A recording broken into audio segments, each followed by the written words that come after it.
السلام عليكم ورحمة الله وبركاته. الحمد لله رب العالمين.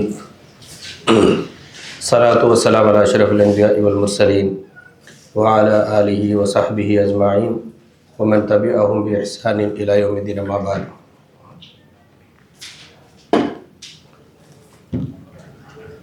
அன்பிற்குரிய அல்லாஹ்வின் நல்லடியார்களே, அல்லாஹ்வுடைய மாபெரும் கிருபையினால்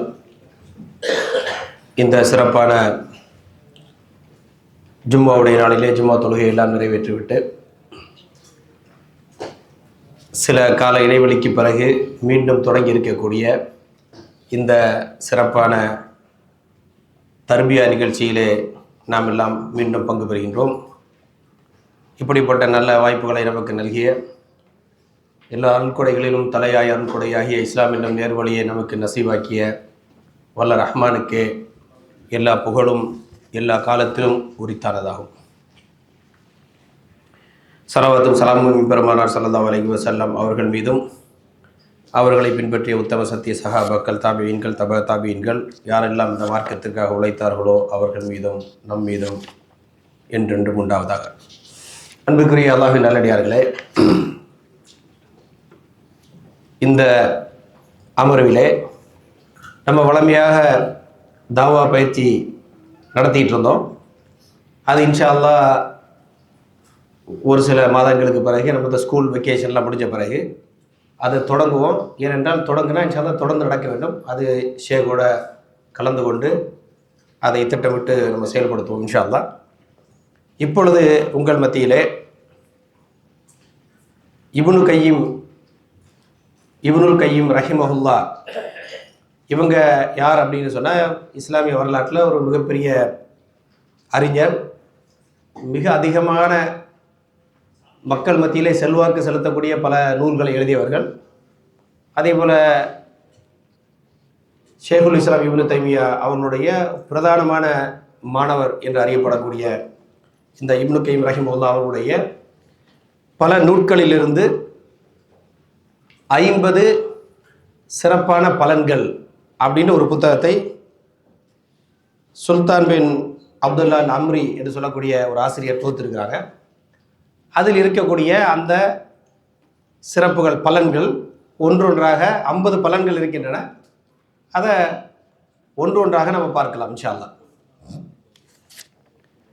இந்த புத்தகம் உங்களுக்கு ஏற்கனவே வந்திருக்கும் அப்படின்னு நினைக்கிறேன். இதில் முதலாவது குரூப்பில் அந்த புத்தகம் இருக்கிறது உங்கள்கிட்ட. முதலாவது ஃபாயிதா, அல் ஃபாயிதா அல் ஊலா, ஃபஸ்ட்டு ஃபாயிதா. அதை அவர் எங்கே தொடங்குறார் அப்படின்னு சொன்னால், தொழுகை சம்பந்தமான விஷயத்தை பற்றி முதல் ஃபாயிதாவை தொடங்குறார். பட் தொழுகை சம்பந்தமாக இதில் இப்னுல் கையிம் ரஹிமஹுல்லா பேசும் பொழுது கொஞ்சம் ரொம்பவே ஹை லெவலில் அந்த செய்தியை அவங்க சொல்கிறாங்க. அப்போ அதை உள்வாங்கிக்கிட்டு நம்ம லெவலுக்கு என்ன செய்யலாம் அப்படின்ட்டு யோசிப்பது முக்கியமாக இருக்குது. ஏனென்றால் இதில் சொல்லப்பட்ட லெவலில் ரொம்ப பெருசு, ரொம்ப பெரிய அளவில் இருக்குது அப்படின்னு நினச்சி நமக்கு சம்மந்தம் இல்லை அப்படின்னு போயிடக்கூடாது. இந்த அளவுக்கு அறிஞர்கள் இந்த விஷயங்களை கருதுகிறார்கள். அப்போ நம்ம குறைந்தபட்சம் என்ன செய்யணும், நம்மளுடைய நிலைமையை இன்னும் சீர்படுத்தி கொள்ள வேண்டும், முன்னேற்ற பாதையை நோக்கி நடக்க வேண்டும் அப்படின்ற ஒரு எண்ணத்தோட அணுகுவது சிறப்பாக இருக்கும். அதே மாதிரி இப்னு கையிம் ரஹிமஹுல்லா பொதுவாக நீங்கள் பார்த்தீங்கன்னு சொன்னால், அவங்க ஒவ்வொரு கருத்தையும் பல கோணத்தில் ஆராய்ச்சி செய்து அதனுடைய பல பரிணாமங்களை பேலன்ஸான முறையில் எப்படி எல்லா பரிணாமங்களும் சேர்ந்து செயல்படுகிறது, நம்ம எப்படி இதை விளங்கி கொள்ள வேண்டும் அப்படின்ட்டு வளமையாக சிம்பிளான முறையில் அந்த கருத்தை பார்ப்பதை விட கொஞ்சம் கூட ஆழமாக நுணுக்கமான முறையில் கருத்துக்களை பதிவு செய்வதில் ஒரு திறம்பட பதிவு செய்யக்கூடிய ஒரு பெரிய ஆய்வாளராகவும் அறிஞராகவும் இருக்கிறார் அப்படிங்கிறத முஸ்லீம் உலகம் அறிந்து வைத்திருக்கிறது. இப்போ இந்த இடத்துல ஆசிரியர் அவர்கள் தொகுத்திருக்கிறார்கள். முதல்ல ஒரு விஷயம் என்ன அப்படின்னு சொன்னால், கலாமுன் ஜமீலுன் அனிஸ் ஸலா, தொழுகை பற்றி ஒரு அழகான ஒரு கருத்து. இப்போ இதில் அவங்க என்ன சொல்கிறாங்க, கால ரஹிமஹுல்லா கால பாது சலஃபுகள் சொன்னதாக சொல்லப்படுகிறது. லைசபி முஸ்தக்மில் ஈமானி மல்லம் யஸல் ஃபி ஹம்மின் வ கம்மின் ஹத்தா தஹ்துர ஸலாத்து ஃபயஸூலு ஹம்முஹு வ கம்முஹு அவ் கமா கால். இதனுடைய அர்த்தம் என்ன அப்படிங்கிறத பார்க்கறதுக்கு பின்னாடி இதனுடைய விளக்கத்தை அவங்க சொல்லி தருகிறார்கள். ஃபஸ்ஸலாத்து குர்ரத்த உயூனில் முஹிப்பீன் வ சுரூரு அர்வாஹிஹிம் வ லத்தத்து குலூபிஹிம் வ பஹஜத்து நுஃபூசிஹிம். அதற்கு பிறகு இதனுடைய கருத்து என்ன அப்படின்னு பின்னாடி சொல்றாரு. அது அந்த கருத்தில் என்ன சொல்லப்படுகிறது என்று சொன்னால், யாருக்கு தொழுகை அவர்களுடைய கண்குளிர்ச்சியாக இருக்கிறதோ அவர்களுக்கு தொழுகையை தவிர வேறு எதுவும் விருப்பத்துக்குரியதாக இருக்காது. தொழுகைக்கு வெளியில் உள்ள எதுவும் அவர்களுக்கு ஒரு சிறந்ததாக தெரியாது. அப்படிப்பட்ட ஒருவர் என்ன செய்வார் என்று சொன்னால், வாய்ப்பு இருந்தால் வாழ்நாள் முழுவதையும் வேற எந்த வேலையும் செய்யாம தொழுதுகிட்டே இருந்தால் பரவாயில்ல அப்படின்னு நினைப்பார். அதனால தான் நான் சொன்னேன், இந்த டாபிக் உள்ள போகும்போதே இது ரொம்ப பயங்கரமா இருக்குன்னு ஒதுக்கி போயிடக்கூடாது. ஏன்னா இந்த கருத்து உண்மையிலே ரொம்ப ஹெவியாக தான் சொல்றாரு அவர். அப்ப எந்த அளவுக்கு அவங்களுக்கு தொழுகையில ஒரு பிடிப்பு இருக்கும் அப்படின்னு சொன்னா, அதுல ஒரு லைப்பு இருக்கும்னு சொன்னா, அவங்க வாழ்நாள் ஃபுல்லாக தொழுதுட்டே இருந்தால் பரவாயில்ல, வேற எந்த வேலையும் செய்யாம அப்படி வாய்ப்பு இருந்தால் செய்யலாமே அப்படிங்கிற அளவுக்கு யோசிப்பாங்க. அதனால தான் இதுக்கு முன்னாடி சொல்லும்போது அவர் சொல்லி காட்டுகிறார், இந்த மக்களுக்கு தொழுகை எப்படி இருக்கும் அப்படின்னு சொன்னா, அவர்களுக்கு அதாவது தொழுகையின் நேசர்களுக்கு, தொழுகையை காதலிப்பவர்களுக்கு அது அவர்களது கண்குளிர்ச்சியாக இருக்கும். அவர்களுடைய ரூஹுகளுக்கு மகிழ்ச்சியாக இருக்கும். அவர்களுடைய உள்ளங்களுக்கு சுவை தரக்கூடிய, அதாவது லயிப்பை ஏற்படுத்தக்கூடியதாக இருக்கும். அதே மாதிரி அவர்களது உள்ளங்களுக்கு பிரகாசிக்கக்கூடிய மகிழ்ச்சியை தரக்கூடியதாக இருக்கும். ஒரு விஷயத்துக்கு எத்தனை சொல்றாரு. அப்ப இப்படிப்பட்ட ஒரு உணர்வு அவங்களுக்கு தொழுகையை நோக்கி இருக்கும். இந்த உணர்வோடு உள்ளவங்க என்ன செய்வாங்க அப்படின்னு சொன்னா, தொடர்ந்து தொழுதுகிட்டே இருந்தா பரவாயில்ல, தொழுகையை விடுறது கஷ்டமா இருக்கும் அவங்க. எந்த அளவுக்கு அப்படின்னு சொன்னா, வ இன்னமா யுஸல்லி நஃப்ஸஹு இதா ஃபாரகஹா பி அன்னஹு சயஊது இலைஹா அன் கரீபின். தொழுகையை முடிச்சுட்டு வெளியே வரும்போது அவங்களுக்கு என்ன இருக்கும் மனசுல? ஒரு பெரிய கவலை, சாய் இப்படி சிறப்பான ஒரு விஷயத்தை விட்டு முடிச்சுட்டு வெளியே போறோமே, இப்படி ஒரு நல்ல மகிழ்ச்சியை விட்டுட்டோமே அப்படின்னு தோணும் பொழுது எப்படி சமாதானப்படுத்திக்கிறாங்களா? அடுத்த தொழுகை எப்படி வந்துட போகுது, அதனால திரும்ப இந்த சந்தோஷமான இந்த மகிழ்ச்சியான இறை நெருக்கத்தை ஏற்படுத்தக்கூடிய, இறை திருப்தியை நோக்கி செல்லக்கூடிய இந்த ஒரு வாய்ப்பு திரும்ப வரப்போகுது. அதனால அந்த வாய்ப்பு வரப்போகுதுங்கிறது தான் இதை விட்டு பிரிவதற்கு சமாதானம். பிரிவுக்கு சமாதானம் எது? திரும்ப வரப்போகுது அது அப்படிங்கிறத வச்சு தான் சமாதானப்படுத்திக்கிறோம். இந்த மாதிரி அவங்களுக்கு அதில் திருப்தி இருக்கும். ஆகவே தொடர்ந்து மீண்டும் மீண்டும் தொழுகையின் பக்கம் வர ஆசைப்படுவார்கள். அதை முழுமையாக முடிச்சுட்டு போகணும் அப்படின்னு ஒரு காலத்தில் நினைக்க மாட்டாங்க. அப்போ இந்த உணர்வு, இதை முதல்ல சொல்லக்கூடிய அந்த வாசகத்தில் என்ன சொல்லப்படுகிறது என்று சொன்னால், அதில் 2-3 விதமான கருத்தை பார்ப்பதற்கு வாய்ப்பு இருக்குது. அதனால தான் நான் நேரடியாக அதை டிரான்ஸ்லேட் பண்ணலை. அதனுடைய அர்த்தம் என்னவென்று சொன்னால், ஒரு மனிதன் கவலையோடும் வருத்தத்தோடும் இருக்கிறான். எது வரைக்கும் என்று சொன்னால், தொழுகை வர்ற வரைக்கும். தொழுகை வந்த உடனே அவன் தொழுகிறான், அந்த தொழுகையினால் அவனுக்கு கவலை மகிழ்ச்சி போயிடுது. அப்போ தொழுகைக்கு வெளியே இருந்தால் அவனுக்கு கஷ்டமா இருக்கு, தொழுகைக்கு உள்ள இருந்தால் சந்தோஷமா இருக்கு. தொழுகைக்கு வெளியே போனால் பல எப்படி என்ன ஆகுது? கஷ்டமா இருக்கு.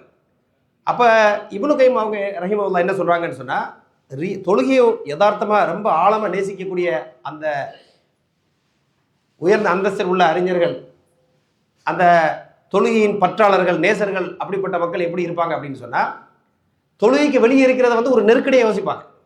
இப்போ நம்ம தொழுகை இல்லாமல் இருக்கிறோமே, எப்போ அடுத்த தொழுகை வரும் அப்படின்னு. இப்போ நமக்கு ரொம்ப பிடிச்ச சந்தோஷமான ஒரு விஷயம் நடக்க போதுன்னா என்ன செய்வோம்? கொஞ்ச நேரம் கிடைக்குதுன்னா அந்த டைமில் மகிழ்ச்சியாக இருப்போம். திரும்ப அது ஒரு வாய்ப்பு கிடைக்காது அப்படின்னு யோசிப்போம். திரும்ப ஒரு வாய்ப்பு கிடைக்காது அப்படின்னு யோசிப்போம்.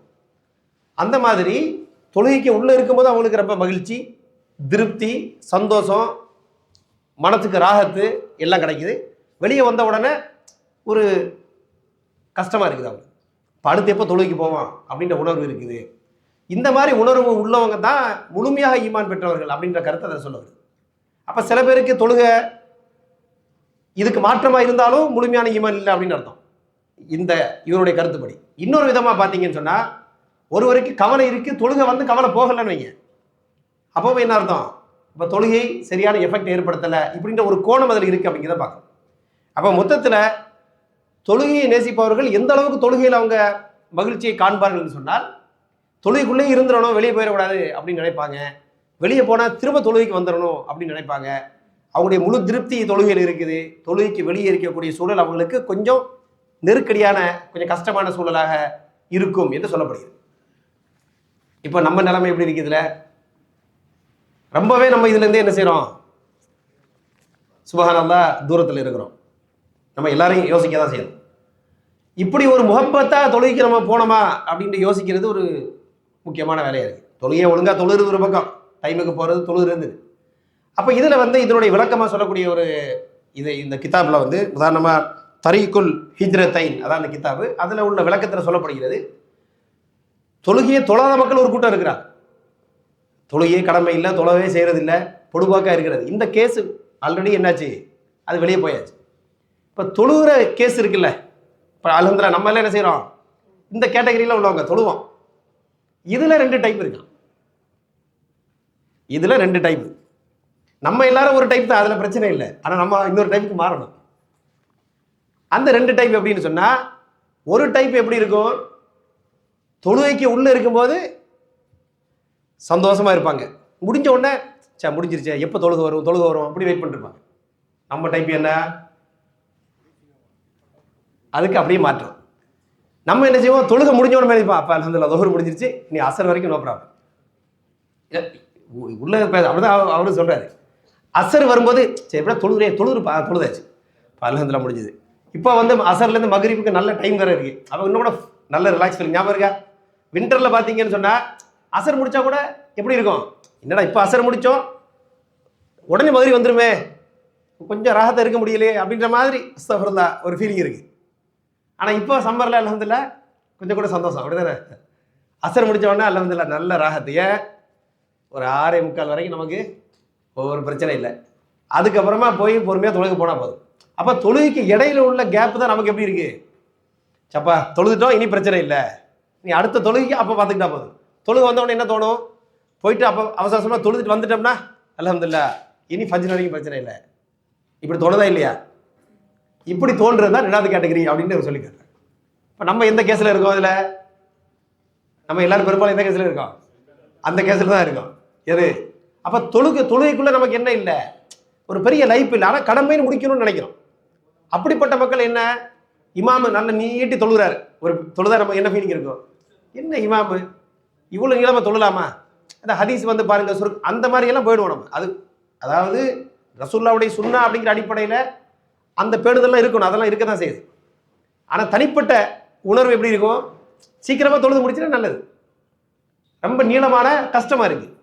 தொழுகை ரசிப்பவங்களுக்கு எப்படி இருக்கும், இன்னும் கொஞ்சம் போட்டோம் எவ்வளோ போகுதோ நல்லது அப்படின்னு நினைப்பாங்க. இந்த மாதிரி அவங்களுடைய தொழுகை சம்பந்தமான எண்ணம் இருக்கும் என்று சொல்லப்படுது. இப்போ இந்த இடத்துல நம்ம ப்ராக்டிக்கலாக விளங்க வேண்டிய ஒரே விஷயம் என்ன அப்படின்னு சொன்னால், தொழுகையில் நமக்கு கொஞ்சமாவது லைஃப் ஏற்பட வேண்டும். இதுதான் மொத்தத்தில் நம்ம விளங்குறது. இவர் சொன்ன அந்த அளவுக்கு அப்படியே தொழுகைக்கு வெளியே இருப்பது கஷ்டமாகவும், தொழுகைங்கிறது தான் வாழ்க்கையில் மகிழ்ச்சியாகும் அப்படிங்கிற ஸ்டேட்டஸ் வந்து மாஷா அல்லாஹ் ஒரு நல்ல ஸ்டேட்டஸ் தான். இப்போ இந்த அளவுக்கெல்லாம் இந்த அறிஞர்கள் இந்த கருத்துக்களை பதிவு செய்திருக்கிறாங்க. அப்போ எந்த அளவுக்கு ஆழமாக இதனுடைய தாக்கத்தை நமக்கு சொல்லி தருகிறார்கள் என்பதை நம்ம புரிகிறோம். ஆனால் நம்மளுடைய யதார்த்தத்தின் அடிப்படையில் குறைஞ்சபட்சம் நம்ம இதிலிருந்து என்ன படிப்பை நானும் நீங்களும் கற்றுக்கொள்ள வேண்டும் என்றால், இன்னைக்கு தொழுகையில் நமக்கு லைஃப் கிட்டத்தட்ட இல்லை. அதாவது தொழுகையில் போனால் கவலை போகும்னு சொல்கிறார் இவர். நமக்கு தொழுகையில் போனால் தான் நம்ம மறந்த கவலையெல்லாம் சிலது ஞாபகத்துக்கு வந்துடும். இந்த பிரச்சனை என்னாச்சு, அப்போ தொழு முடிச்சு வரும்போது தான் இன்னும் கொஞ்சம் டென்ஷனில் இருக்கும். எது, அந்த பிரச்சனையை மறந்து வச்சிருந்தா இப்போ தான் ஞாபகம் வந்துச்சு, உடனே போய் பார்க்கணும் அப்படின்னு. இப்படி சம்மந்தம் இல்லாத கவலையெல்லாம் சில சமயம் என்ன வந்து அவுது பில்லா அல்லாஹ் காப்பாற்றணும் வருது அப்படின்னு பார்க்கணும். அப்போ தொழுகையில் நம்முடைய நிலைப்பாடு, நமக்கும் தொழுகைக்கும் உள்ள உடன்பாடு, அதாவது உறவு எப்படி இருக்கணும்னு சொன்னால், தொழுகையில் நமது லைப்பு, அதில் ஈர்ப்பு, ஈடுபாடு கொஞ்சமாவது நமக்கு அதிகரிக்கணும். இந்த இவ்வளவு பெரிய இப்னு கைம் ரஹிமஹுல்லாஹ்வுடைய இந்த ஃபாய்தா நம்பர் 1 படித்ததில் நமக்கு என்ன ரிசல்ட் வரணும் அப்படின்னு சொன்னால், ஒரு சிறிய அளவுக்காக நமக்கு எப்படி இருக்கணும், முன்னாடி தொழுதை விட பரவாயில்லை, கொஞ்சம் ஒரு சின்ன ஒரு இம்ப்ரூவ்மெண்ட் இருக்குது அப்படின்ற இடத்தை நோக்கி நம்ம என்ன செய்யணும், பயணிப்பதற்கு முயற்சி செய்ய வேண்டும். அப்போ இந்த செயல்பாடு எப்படி இருக்கணும் அப்படின்னு சொன்னால், தொழுகையில் ஒரு ஈர்ப்பு, ஒரு லைப்பு தன்மை வர வேண்டும் என்றால் ஹுஷு, இப்போ இறைவனுக்கு முன்னாடி நிற்கிறோம், இறைவனுக்கு நெருக்கமாக நிற்கிறோம். சுஜூதில் தான் இறைவனுக்கு மிக நெருக்கமான இடத்துல நம்ம நிற்கிறோம். அப்போ அதை முழுமையாக நம்ம பயன்படுத்திக்கிறணும். அந்த இடத்துல இருப்பது நமக்கு ஒரு இறைவன் கொடுத்த வாய்ப்பாக கருதி அதுக்கு அதை அது அது அது அதனுடைய பெருமதியை வழங்கக்கூடிய ஒரு எண்ணப்பாடை வளர்த்து கொள்ள வேண்டும். இப்படிப்பட்ட அடிப்படையில் தொழுகையில் நிற்கும் பொழுது அது ஏதோ ஒரு வகையில் நமக்கு திருப்தி தருது. தொழுகைக்கு போகும்போது அது நமக்கு முக்கியமான ஒரு விஷயத்துக்காக போகிறோம் என்ற உணர்வு வரக்கூடிய மாதிரி அதை பற்றி யோசித்து செயல்படுவதற்கு முயற்சி செய்ய வேண்டும். அப்போ திருக்குறள் ஒரு வசனத்தில் அல்லாஹ் சொல்லி தரீங்கன்னா, கது அஃலஹல் முஃமினூன், மூமின்கள் நிச்சயமாக வெற்றி பெற்று விட்டார்கள். அதில் முதல் பண்பு என்ன? அல்லதீனும் ஃபி ஸலாத்திஹிம் ஹாஷிஊன். அப்போ ஹுஷுவோடு தொழக்கூடியவர்கள் வெற்றி பெற்று விட்டார்கள். அப்போ ஹுஷுவோடு தொழுவதுன்னா என்ன? அந்த உணர்வோடு தொழுவது. அப்போ இது எப்படி நடக்கும் அப்படிங்கிறத இப்னு கதீர் ரஹிமஹுல்லாஹ், இந்த இப்னு கதீர் ரஹிமஹுல்லாஹ் யாரு? இவங்களும் யாரு தான்? யாருடைய ஸ்டூடெண்ட் தான்?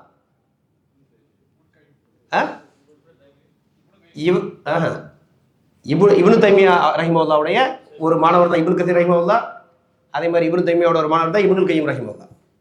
அப்போ இப்னு கதீர் அவங்களுடைய தஃசீரில் சொல்லி காட்டுறாங்க, அல் ஹுஷூ ஃபி ஸலாத்தி இன்னமா யஹ்சுலு பிமன் ஃபர்ரக லஹா வஷ்தகல பிஹா அம்மா அதாஹா வ ஆஸரஹா அலா கைரிஹா வஹீனஹிதின் தக்கூனு ராஹத்தன் லஹு வ குர்ரத ஐனின் அப்படின்னு ஒரு கருத்து சொல்றாங்க.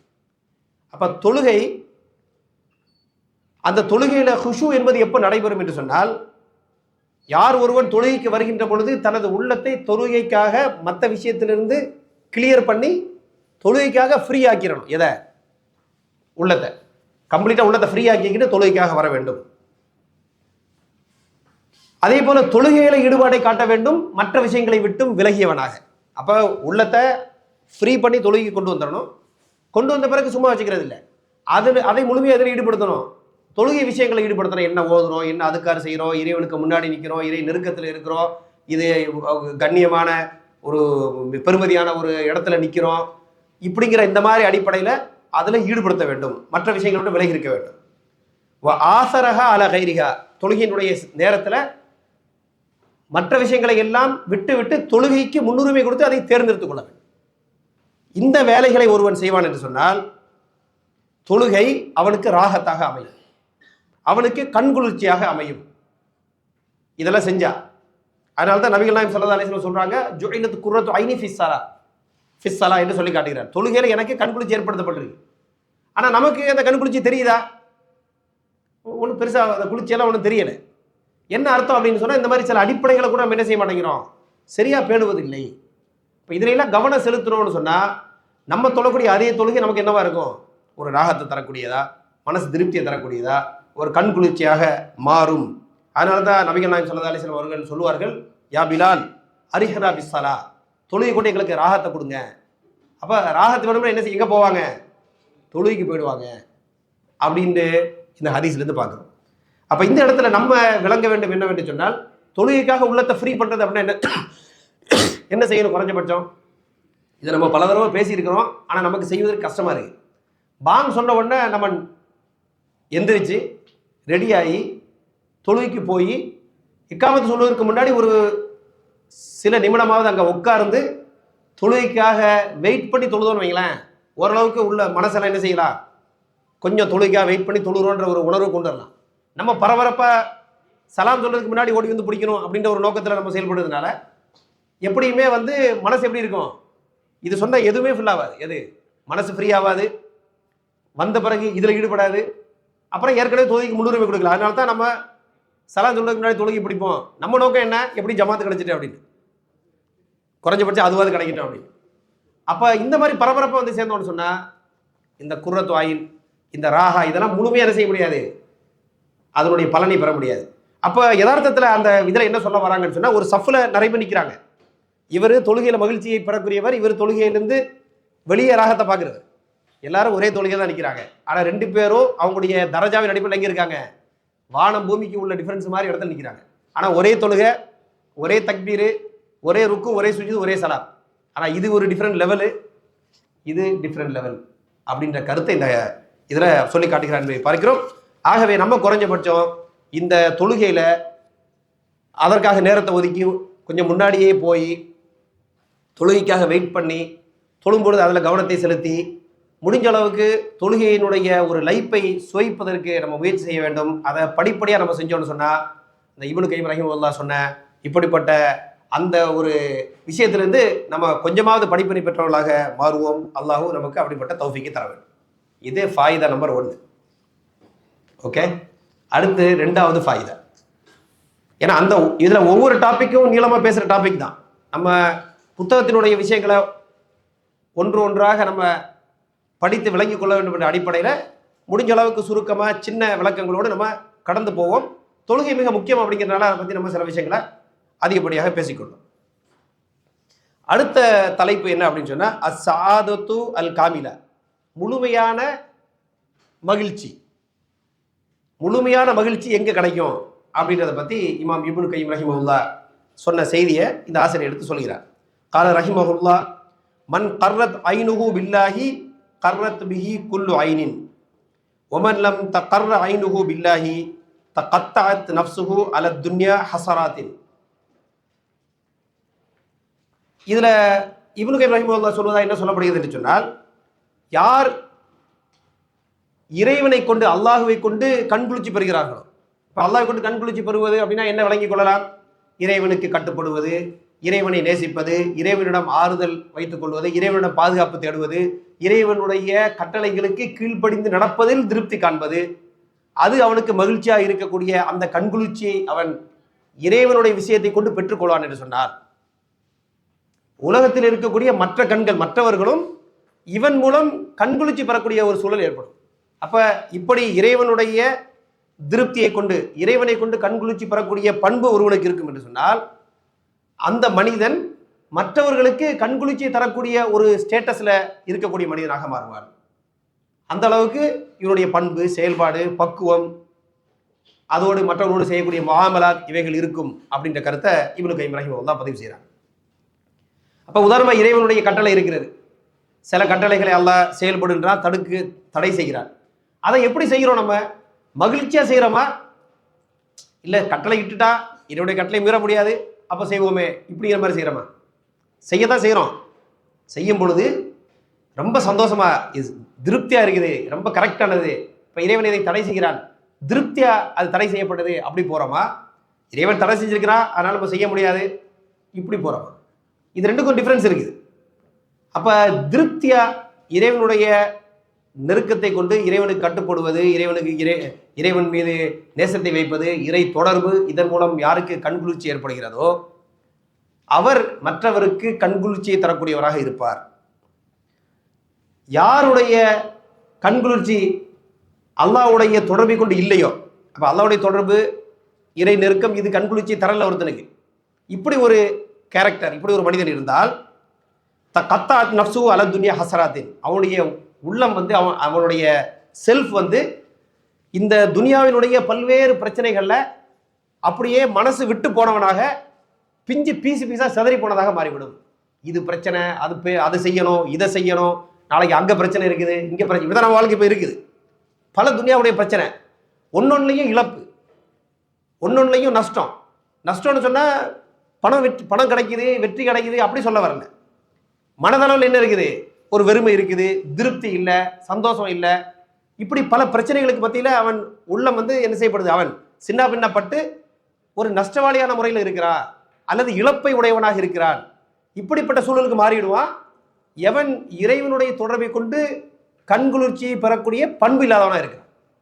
அப்ப இறைவனுக்கு கட்டுப்பட்டு அதன் மூலமாக திருப்தியை அடையக்கூடிய நிலைமையில ஒருத்தன் இல்லைன்னு சொன்னா, இந்த துனியாவினுடைய பல்வேறு பிரச்சனைகள்ல அவன் சின்ன பின்னப்பட்டு அப்படியே எல்லா இழப்புகளை சந்தித்தவனாக மாறிவிடுவார்.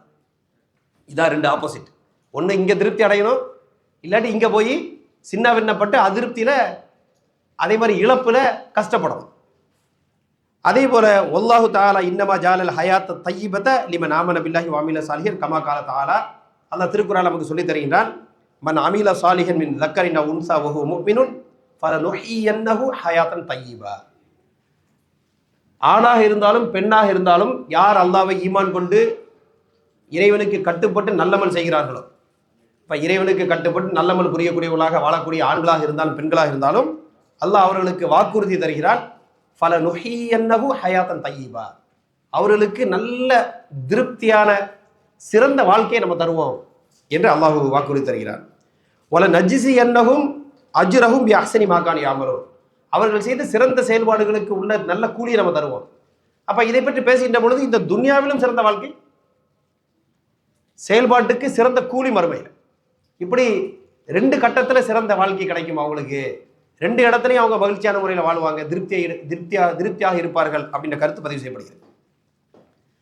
இப்போ ஃபதமிலனி அஹ்லில் ஈமானி வல் அமலி சாலிஹி அல் ஜஸா ஃபித் துன்யா பில் ஹயாத்தி தய்யிபத்தி வல் ஹுஸ்னா யௌமல் கியாமா. அல்லாஹ் ரப்பல் ஆலமீன் கேரண்டி தரான். என்ன கேரண்டி தரான்?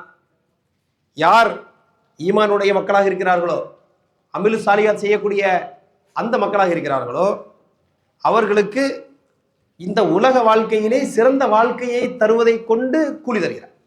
இந்த உலக வாழ்க்கையில சிறந்த வாழ்க்கைன்னு என்ன அர்த்தம்? நம்பர் 1 பணக்காரன், நல்ல காரில் போறது, செல்வாக்கு மிக்க வேலை, இப்படி அர்த்தம் இல்லை. திருப்தியான வாழ்க்கை, கவலை இல்லாத வாழ்க்கை, சந்தோஷமான வாழ்க்கை, இந்த மாதிரி பட்ட ஒரு திருப்தியா மகிழ்ச்சியா அப்படியே இந்த உலகத்தினுடைய பல்வேறு பிரச்சனைகள்ல சின்ன பின்னப்பட்டு இழப்பை சந்தித்து ஒரு வெறுமையை நோக்கி செல்லக்கூடிய அப்படிப்பட்ட வாழ்க்கை இல்லை, திருப்தியா மகிழ்ச்சியா வாழக்கூடிய வாழ்க்கை இந்த உலகத்தில் தருவான். அதே போல மறுமையிலையும் சிறந்த கூலியை அல்லாஹ் ரப்பல் ஆலமீன் தருவார்.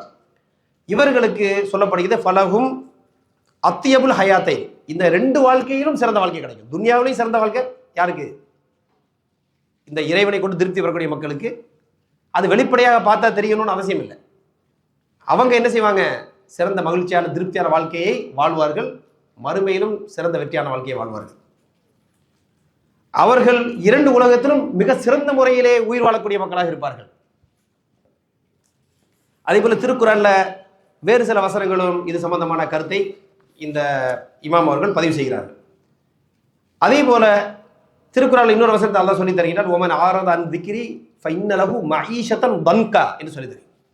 இதுக்கு ஆப்போசிட்டா இந்த யார் நமது வசனங்களை, நமது அறிவுரைகளை, வேத வசனங்களை மறுத்து வாழ்கிறார்களோ அவர்களுக்கு நெருக்கடியான வாழ்க்கையை ஆக்குவேன் என்று சொல்லினார். அப்ப அல்லாஹ்வை மறுத்து வாழக்கூடிய மக்களுக்கு இந்த உலக வாழ்க்கை நெருக்கடியான வாழ்க்கையா இருக்கும். பல பிரச்சனை. அதனாலதான் நீங்க பாப்பீங்க சில சமயத்துல பெரிய பெரிய பிசினஸ் மேனா இருப்பான், பல கோடிக்கு சொந்தக்காரனா இருப்பான், ஆனா பார்த்தா தற்கொலை பண்ணியிருப்பான், குடும்பத்தோட தற்கொலை பண்ணியிருப்பான். இப்ப கூட லேட்டஸ்டா ஏதோ செய்தி வந்துச்சு, அது எதுன்னு கரெக்டா ஞாபகம் இல்லை. என்ன பிரச்சனைன்னு சொன்னா உள்ளுக்கு போனா அவனுக்கு பல பிரச்சனை இருக்கும், பல நெருக்கடி, பல டென்ஷன், பல கஷ்டம். அதே சமயத்துல கஸ்ஸா மாதிரி பிரதேசத்துல அவ்வளவு கஷ்டத்துக்கு மத்தியில் வாழக்கூடிய மக்கள் எப்படி இறைவன் பார்த்துக்கிறான்னு திருப்தியா இருக்கிறாங்க. அவங்க எப்படி இப்படி திருப்தியா இருக்கிறாங்கிறத பார்த்து ஆச்சரியப்பட்டு இஸ்லாத்துக்கு சில பேர் வந்துருக்காங்க. அப்ப அது வெளிப்படையா அவ்வளவு கஷ்டம், ஆனா உள்ளத்துல அவ்வளவு ஒரு திருப்தி. வெளிப்படையா அவ்வளவு திருப்தி, உள்ள சின்ன பின்னமா சந்திஞ்சு போய் கிடையாது.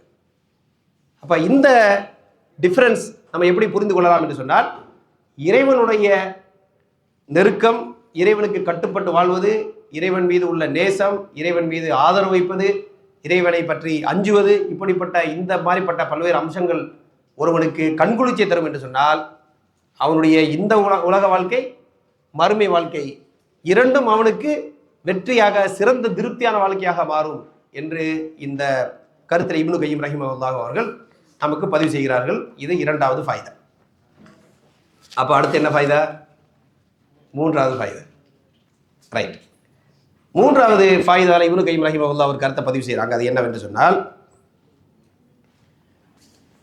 ஹகீகத்து சபாத், உறுதியாக நிலைத்திருப்பதின் யதார்த்தம் என்ன, அதனுடைய உண்மைத்தன்மை என்ன அப்படின்னு சொல்லி காட்டுறாங்க. கால ரஹிமஹுல்லாஹ், இப்னு கய்யிம் ரஹிமஹுல்லாஹ் சொல்றாங்க, அலா கத்ரி சுபூத்தி கதமில் அப்தி அலா ஹாத சிராத்தி ஃபி ஹாதிஹி தாரி யஸ்புத்து அலா சிராத் அல சிராத்தி ஃபில் ஆஹிரா. இந்த உலக வாழ்க்கையிலே ஒரு அடியான் எந்த அளவுக்கு உறுதியாக சிராத்தல் முஸ்தகிம் என்று சொல்லக்கூடிய நேரான பாதையிலே அவனது பாதங்கள் நிலைத்து நிற்கிறது, அந்த அளவுக்கு அவனது பாதம் உறுதிப்படும் மறுமையினுடைய சிராத்தை கடக்கின்ற பொழுது அப்படின்னு சொல்லியிருக்காரு. அப்ப அங்க எவ்வளவு சிறப்பா கடப்பீங்க அப்படிங்கிறது, இங்க எவ்வளவு உறுதியா சிராத்தல் முஸ்தகிம் என்ற பாதையில ஒரு அடியானுடைய பாதம் நிலைத்திருக்கிறது, அதுக்கு சமமான முறையில் அங்க இருக்கும். இங்க ரொம்ப உறுதியா இருந்தா அதே மாதிரி உறுதிய, அதுக்கு சமமான ஒரு சிறந்த உறுதி அந்த சிராத்தை கடக்கும் போது இருக்கும். இங்க அப்படியே பலகீனமா எங்கெல்லாம் காத்தடிக்குதோ அங்கெல்லாம் போகிற மாதிரி இருந்தால் அங்கே என்ன ஆகிடும், அதனுடைய பலகீனத்தை அங்கே பார்ப்போம். எவ்வளோ பலகீனம் இங்கே தெரியுதோ இவ்வளோ பலகீனம் அந்த சிராத்தில் தெரியும். இந்த சிராத்தில் எவ்வளோ உறுதி இருக்குதோ அவ்வளோ உறுதியை அந்த சிராத்தை கடக்கும் பொழுது பார்த்து கொள்வார். அப்போ இதனுடைய அர்த்தம் என்ன, விளக்கம் என்ன? மறுமையில் நடக்கக்கூடிய அந்த சம்பவங்களில் மிக முக்கியமான ஒரு சம்பவம் என்னவென்று சொன்னால், அல் முரூரு அல சிராத், சிராத் என்று சொல்லக்கூடிய அந்த பாலத்தின் மீது கடந்து செல்வது. அது நரகத்துக்கு மேல் போடப்பட்டிருக்கக்கூடிய ஒரு பாலமாக இருக்கிறது. அதனுடைய கேரக்டர், அது எப்படிப்பட்ட ஸ்டைலில் இருக்கும் அப்படின்னு சொன்னால், அது முடியை விட என்ன செய்யும், ரொம்ப மெல்லிதாக இருக்கும். அதை கடந்து செல்லக்கூடிய மனிதர்கள் பல தரப்பட்டவர்களாக இருக்கிறார்கள். அதை கடந்து செல்லக்கூடிய மனிதர்கள் பல தரப்பட்டவர்கள். எப்படிப்பட்டவர்கள் சொன்னால், ஃபமின்ஹும் யம்ரு கல் பர்க், அதில் சில பேர் வந்து லைட்னிங் ஸ்பீடில் அப்படி தாண்டி போயிடுவாங்க, மின்னல் வேகத்தில் கடப்பார். அப்போ இதுக்கு என்ன அர்த்தம், இங்கே அப்படி உறுதி, அப்படி நிலைத்த இந்த பாதையில் வந்து அவ்வளோ உறுதியாக இருப்பாங்க, எதுவும் அவங்களை அசைக்க முடியாது. அப்படிப்பட்ட பண்பு அவங்க இந்த உலகத்தில் காட்டியிருப்பாங்க அப்படின்ற கருத்தை இமாம் அவர்கள் பதிவு செய்ய விரும்புகிறாங்க. சில பேர் வந்து காற்றின் வேகத்தில் கடந்து செல்வார்கள். சில பேர் வந்து சிறந்த குதிரையின் வேகத்தில் அதை கடந்து செல்வார்கள். நல்ல தரமான குதிரையினுடைய வேகத்தில் விரைந்து கடந்து செல்வார்கள். சில பேர் வந்து தவழ்ந்து செல்வார்கள். சில பேர் அதில் அந்த சிராத்தில் வந்து தப்பி பொழைச்சோன்னு தப்பிப்பாங்க. சில பேரை நரக நெருப்பு தீண்டும், அதில் கஷ்டப்பட்டு தடுமாறி உழன்று பிறண்டு எப்படியோ தப்பிச்சா பொழைச்சோன்னு கடைசியில் வெளியே வருவாங்க. ஆனால் நரக நெருப்பு தீண்டுது அவங்க. சில பேரை நரகத்தில் விழுந்து விடுவார்கள், அல்லாஹ் காப்பாற்ற வேண்டும். இப்படிப்பட்ட கேரக்டர் மக்கள்கிட்ட இருக்குது. அப்போ இதில் அந்த குயிக்காக பாஸ் பண்ணி போகிற கேட்டகரி, மின்னல் வேகமோ காற்றோ குதிரையோ, அட்லீஸ்ட் ஏதோ ஒரு கேட்டகரியில் வேக வேகமாக கடந்து போகணும். அல்லாஹ் எல்லாரையும் மின்னல் வேகத்தில் கடக்கக்கூடிய பாக்கியத்தை தர வேண்டும். அது எப்படி அந்த அங்கே என்ன வேகத்தில் கடப்போம் என்பதை எது முடிவு செய்கிறது என்று சொன்னால், இங்கே எவ்வளவு உறுதியாக அந்த பாதையில், சிராத்தல் முஸ்தகீம் என்ற பாதையில் ஒரு மனிதன் நிற்கிறானோ, கொள்கை கோட்பாடு மார்க்கத்தினுடைய அடிப்படைகளை காம்ப்ரமைஸ் பண்ணாமல், விட்டு கொடுக்காம, பல்வேறு சூழல்கள் நம்மை சுற்றி ஏற்படலாம், ஆனாலும் உறுதியாக அதில் நிலைத்து நிற்கிறானோ அவன் மறுமையில் சிறப்பான முறையிலே கடன் செல்வான். அப்போ இந்த ஒரு அடிப்படை காயிதா, ஒரு சட்டத்தை தான் இப்னு கைம் ரஹிமஹுல்லாஹ் அவர்கள் இந்த கருத்து மூலமாக சொல்லித் தருகிறார்கள். அதே போல இதனுடைய மறுபக்கம் என்னவென்று சொன்னால், யார் ஒருவன் தொடர்ந்து பாவம் செய்வதை தனது வாழ்க்கையின் வளமையாக ஆக்கி கொண்டான், அவனோட வளமையே தொடர்ந்து பாவம், இறைவனுக்கு மாறு செய்வது, இப்படியே வாழ்க்கையை கழிக்கக்கூடியவனாக இருந்தால் அவன் மறுமையில் என்ன செய்வான், பெரிய டேஞ்சர்ல இருப்பான். இங்க சிராத்தை கடக்கும்போது இந்த நபிகள் நாயகம் ஸல்லல்லாஹு அலைஹி வஸல்லம் அவர்கள் இந்த கருத்தை ஒரு ஹதீஸின் மூலமாக சொல்லித் தருகிறார்கள். தஜ்ரி பிஹிம் ஆமாலுஹும், அவர்களது நல்லமல்கள் அவர்களை தூக்கி கொண்டு போய் செல்லும், அவர்களை, அதாவது அவர்கள் வந்து எடுத்து செல்லும் சிராத்தில். அப்போ சிராத்தில் நம்ம எடுத்து செல்லக்கூடிய விஷயம் எது, அது மின்னலாக இருந்தாலோ, அந்த காற்று மாதிரி உள்ள வேகமாக இருந்தாலோ, குதிரை வேகமாக இருந்தாலோ, எடுத்து செல்லக்கூடிய அந்த விஷயம் எது, இந்த உலகத்தில் செய்யக்கூடிய அமல்கள், நல்லமல்கள். எந்த அளவுக்கு நல்லமல்கள் சிறப்பாக இருக்கிறதோ அந்த அளவுக்கு அது சிறப்பான முறையில் அந்த அமல் செய்த அந்த அடியானை அது தூக்கி அந்த பாலத்தை கடக்க செய்யும் அப்படின்ற கருத்தை நபிகள் நாயகம் அவர்கள் சொல்லக்கூடிய இந்த ஹதீஸில் எடுத்து சொல்கிறார். அப்போ இதிலிருந்து என்ன விளங்குறோம் அப்படின்னு சொன்னால், இந்த உலகத்தில் பிடிப்பாக இருப்பது, எப்படிப்பட்ட சூழல் மாறினாலும் பிடிப்பாக இருப்பது மிக முக்கியம் என்பதை பார்க்கணும். ஆனால் நம்மளுடைய சூழல் எப்படி இருக்குது? இப்போ நம்ம ஊரில் உள்ள அரசியல் சூழல் பாருங்க, ஏதோ கொள்கை கோட்பாடு அது இதுன்னு என்னெல்லாமோ பேசின மக்கள் இன்னைக்கு பார்த்தோன்னு சொன்னா அமைதியாக இருக்கலாம். என்ன கேட்டா பேசவே தேவையில்லை. பேசாமல் இருந்தால் கூட நம்ம என்ன சொல்லுவோம், ஏன் சார் நீங்கள் பேசாமல் இருக்கிறீங்க, சரியான கொள்கைக்கு ஆதரவாக பேச வேண்டியதானே நம்ம நினைச்சிருப்போம். அவங்க பேசாமல் இருப்பதுக்கு என்ன செய்யறாங்க, எதிர்மறையான கோட்பாடுகளுக்கும் செயல்பாடுகளுக்கும் ஆதரவாக வலிஞ்சு கட்டிக்கிட்டே போய் பேசுறாங்க. யார் யாருக்கோ இவங்க வலிஞ்சு கட்டிட்டு பேசுறாங்க, யாருக்காக பேசுறாங்களோ அவங்களே பேசாம இருக்கு. புரிஞ்சிருக்கும்ல? புரிஞ்சா புரியலையா? சரியா? இதுக்கு தனியாக தப்சீல் சொல்ல முடியாது. அப்ப இந்த மாதிரி இருக்கு நிலைமை. அப்ப என்னப்பா ஒரு சின்ன ஒரு சூழல், இதுக்கு இவ்வளவு பேசணும்னு அவசியமாக இல்லை. அமைதியாவது இருக்கலாம்ல. இந்த மாதிரி நம்முடைய நிலைமை இருக்குது அப்படின்னு பார்க்குறோம். இதை வந்து இந்த சம்பவத்துக்கு நான் டைரெக்டாக கனெக்ஷன் பண்ணி சொல்ல வரேன்னு சொல்ல வரல. எப்படிப்பட்ட ஒரு நம்ம யாரையும் எப்படி எப்படியும் நம்பணும், இவங்கெல்லாம் வந்து ஓரளவுக்கு உறுதியாக நிற்பாங்க தலைவர்கள் அப்படின்னு. ஆனால் சூழ்நிலை என்ன, ஒரு சின்ன பதவி, ஒரு சின்ன இது எங்கேயோ போகுது. வாய் அடைக்கல, ஆப்போசிட்டா பேசுது, அதுதான் பிரச்சனை. நான் வாய் அடைச்சா பரவாயில்லன்ற, கரெக்டா? இந்த மாதிரிப்பட்ட சூழல்களை பார்க்குறோம். அல்லாஹ் ரபுல் ஆலமீன் நம்ம அனைவரையும் காப்பாற்ற வேண்டும். இந்த உலக வாழ்க்கையில எவ்வளவு உறுதியாக அல்லாஹ்வுடைய இதில் நம்ம நிலைத்து நிற்கிறோமோ அது மறுமை வெற்றிக்கு சிறந்தது. உதாரணமாக திருக்குறானுடைய வசனம் தெரியும். இன்னல்லதீன காலு ரப்புன அல்லாஹ் சும்ம இஸ்தகாமு தத்தனஸ்ஸலு அலைஹிமுல் மலாயிகா அல்லா தகாஃபு வலா தஹ்சனு வ அப்ஷிரு பில் ஜன்னத்தில் லத்தி குன்தும் துஆதுன். ஓ நஹ்னு அவுலியாவுக்கும் அந்த வசனம் வருது சூரா ஃபுஸ்ஸிலத்தில்.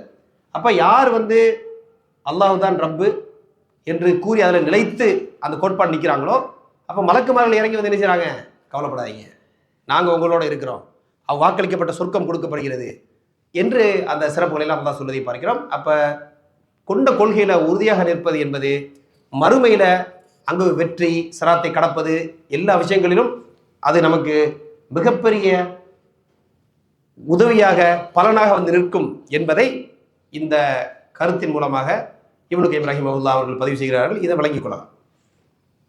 அடுத்து மிக முக்கியமான பாயிண்ட், எனக்கு ரொம்ப பிடிச்ச பாயிண்ட், உங்களுக்கு எல்லாருக்கும் இது பிடிச்ச பாயிண்ட் அப்படின்னு நினைக்கிறேன்.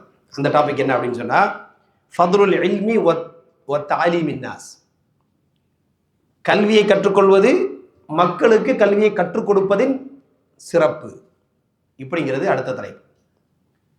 இதை உண்மையிலேயே ரொம்ப முக்கியமான ஒரு தலைப்பு. நம்ம இந்த தலைப்பு இவ்வளவு முக்கியம்னு நம்ம நினைக்க மாட்டோம். நம்ம என்ன நினைப்போம், தனிப்பட்ட முறையில் போனால் இபாதத் செஞ்சோம், நம்ம சில வேலைகளை செஞ்சோம், அல்ஹம்துலில்லாஹ் முடிஞ்சு போச்சு. இப்போ இல்ம கற்றுக்கிறது, கற்றுக் கொடுப்பது, இதெல்லாம் சில குறிப்பிட்ட சில அறிஞர்கள் செய்ய வேண்டிய வேலை, பொதுவாக நமக்கு தேவையில்லை இப்படிங்கிற ஒரு எண்ணம் பலருக்கு இருக்கலாம். ஆனால் இல்மு அதே மாதிரி தாலீம், இல்முன்னா கல்வியை கற்றுக்கொள்வது, கல்வி, தாலீம் கற்றுக் கொடுப்பது, இந்த இரண்டுடைய அந்தஸ்து அவ்வளவு உயர்வான அந்தஸ்து, அவ்வளவு சிறப்பான அந்தஸ்து அப்படின்னு அதை வந்து ரொம்ப சிலாகிச்சு இதில் வந்து இமாம் இப்னு கய்யிம் ரஹிமஹுல்லாஹ் அவருடைய வார்த்தையை பயன்படுத்தியிருக்கிறார். அதை பார்க்கும்போது நமக்கு என்ன தோணணும்னு சொன்னால், இது ஒரு ஈஸியான வேலை. அதாவது என்னை கேட்டால் அந்த தொழுகையில் வந்து ரொம்ப நெருக்கமாக உள்ள போகிறது இருக்கு, அதெல்லாம் ரொம்ப கஷ்டமான வேலை. ஆனால் கொஞ்சம் அதை விட ஈஸியான வேலை இது. கொஞ்சம் இல்மை கற்றுக்கிட்டு கற்றுக் கொடுக்குற வேலை வந்து அதை விடவும் கொஞ்சம் நம்ம என்ன செய்யலாம், செய்யக்கூடிய வாய்ப்பு. நம்மளும் எல்லா ஏரியாவில் என்ன செய்யணும், எங்கெல்லாம் நன்மை கிடைக்குதோ எல்லா பக்கத்துலேயும் நம்மளுடைய முயற்சிகளை செய்து ஏதாவது ஒரு லிஸ்ட்டில் போய் சேர்ந்துடணும். கரெக்ட் தானே? இப்போ அந்த வகையில் இது ஒரு மிக முக்கியமான டாபிக். ஆனால் நம்ம பெரும்பாலான மக்கள் ரொம்ப ஒரு பொழுதுபோக்கா, ரொம்ப குறைஞ்சபட்சம் என்ன செய்வோம், சரி கற்றுக்குறோம் லேசா அப்படின்னு அரை முறையாக கற்றுக்குறோம். நம்ம அதுவும் எந்த அளவுக்கு கற்றுக்குருவோம் அப்படின்றது ஒரு தனி டாபிக். ஏன் அதை நான் சொல்ல வரேன் அப்படின்னு சொன்னால், சும்மா தொடர்ந்து வகுப்பில் கலந்துக்கிறது மட்டும் பார்த்தாது. வகுப்பில் கலந்து அதை சிஸ்டமேட்டிக்காக கற்றுக்கிட்டு அதை உள்வாங்கி அதிலிருந்து நம்ம ஒரு கல்வியை கற்றுட்டு வெளியே வந்தோம். அந்த ஒரு முயற்சியில் உள்ள ஒரு சிஸ்டம் தான் இங்கே உள்ள தர்பியா. மற்ற பயான்களை விட இந்த தர்பியா டிஃப்ரெண்ட் தான். ஏன் இந்த தர்பியா டிஃப்ரெண்ட்டு? ஏன்னா இது வந்து குறிப்பாக நம்ம பல்வேறு அறிஞர்கள் மூலமாக இந்த சென்டருடைய ஒரு அனுசரணையில் நடைபெறக்கூடிய இந்த சிஸ்டம் என்னன்னு சொன்னால், கல்வியை கற்றுக் கொடுக்க வேண்டும் அப்படின்றதுக்காக உள்ளது. அதே போல் மாஷா அல்லாஹ் வரக்கூடிய நீங்களும் ஏதோ ஒரு வகையில் இந்த லிஸ்ட்டில் சேரணுங்கிறதுக்காக வந்திருக்கீங்க அப்படின்னு நம்ம புரியும். எது கல்வியை கற்றுக்கிறோம், ஏதோ ஒரு வகையில் பழைய நம்முடைய இல்முடைய லெவலை விட ஒரு ஸ்டெப்பு நம்ம கல்வியில் முன்னேறணும் அப்படின்ற ஒரு நோக்கம் இருக்குது. ஆக நம்மளுடைய இந்த மஜ்லிஸை பொறுத்த வரைக்கும் இந்த இப்னு கய்யிம் ரஹிமஹுல்லாஹ் சொல்கிறது வந்து நமக்கு நல்ல ஃபிட்டு. ஆனால் இதனுடைய முழு பலனை பெறக்கூடிய அளவுக்கு வேலை செய்கிறோமா இல்லையா, இன்னும் நம்ம சிறப்பாக செயல்படணும் இப்படிங்கிற ஒரு ஊக்கத்தை வந்து நம்ம இதிலிருந்து பெற வேண்டும் இன்ஷா அல்லாஹ். இதில் அவங்க சொல்கிறாங்க, கால ரஹிமஹுல்லாஹ் கது தக்கர்னா மியத்தை தலீலின் அலா ஃபதுலில் இல்மி வாஹ்லி ஃபி கிதாப் முஃப்ரத். அப்போ இந்த சப்ஜெக்டை சொல்றதுக்கு முன்னாடி அவர் என்ன சொல்றாரு, இல்மு அதனுடைய சிறப்பு இவைகளை பற்றி 200க்கு மேலே உள்ள ஃபாய்தாவை வேற ஒரு செப்பரேட் புக்கில் நான் எழுதியிருக்கேன், இன்னொரு புக்கில் எழுதியிருக்காரு. அதை அதனால அதை பேசலைங்க. இல்மு சிறந்தது, அதுக்கு பல்வேறு சிறப்புகள் இருக்கின்றன. கிட்டத்தட்ட 200க்கு மேலப்பட்ட ஆதாரங்களை யார் பதிவு செஞ்சிருக்கிறாங்க, இமாம் இப்னு கய்யிம் அவர்கள் ஒரு கிதாபில் பதிவு செஞ்சிருக்கிறாங்க. ஃபயாலஹா மின் மர்த்தபத்தின் மா ஆலாஹா வ மன்கபத்தின் மா அஜல்லஹா வ அஸ்னாஹா. அதாவது இந்த இல்முடைய அந்தஸ்து, அதனுடைய சிறப்பே, அது எவ்வளவு சிறந்ததாக இருக்கிறது, அதனுடைய அந்தஸ்து அது எவ்வளவு சிறந்ததாக உயர்வாக கண்ணியமாக இருக்கிறது அப்படின்னு அப்படியே சிலாகிச்சு பேசுற மாதிரி பேசிட்டு சொல்றாரு. ஐயக்கூனல் மர்ஊஃபி ஹயாத்திஹி மஷ்கூலன் பி பாதி அஸ்னாலிஹி. ஒரு மனிதன் இந்த உலகத்துல ஏதோ ஒரு வேலை அவன் செய்யக்கூடிய வேலையில பிஸியா இருந்துகிட்டு இருப்பான். அல்லது ஒரு மனிதன் இறந்து போய் கபூர்ல உடம்பெல்லாம் பீஸ் பீஸா சின்ன பின்னப்பட்டதாக, அல்லது அவனது உறுப்புகள்லாம் தனித்தனியாக இத்து போனதாக கபூர்ல இருக்கலாம். ஒண்ணு இந்த உலகத்துல ஏதோ ஒரு வேலையை செஞ்சுட்டு இருப்பான், இல்ல கபூர்ல அவன் என்னது கபூருடைய அந்த நிலைமையில மண்ணோட மண்ணா போயிருக்கலாம். இப்படி ஏதோ ஒரு சூழல் மனிதன் இருக்கலாம். இருந்தாலும்